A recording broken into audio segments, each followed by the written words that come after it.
गाव कविळवाल माणगावपासून 9 kilometre 8.5 एकरचा plot आहे आणि पूर्ण प्लॉट टेबल पीस आहे आणि पूर्ण माती आहे.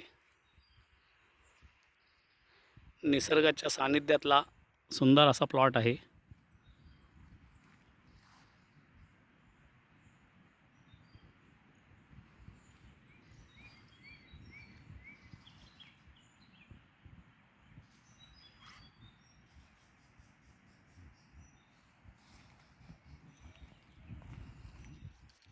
गावाला लागून एक या प्लॉटच्या बाजूला जे ग्रिसलवाला 1.5 एकर आहे, त्या 1.5 एकरमधून एंट्री घ्यायची आहे किंवा पूर्ण 1.5 एकर म्हणजे 8.5, 9, 10 एकरचा पूर्ण प्लॉट आहे.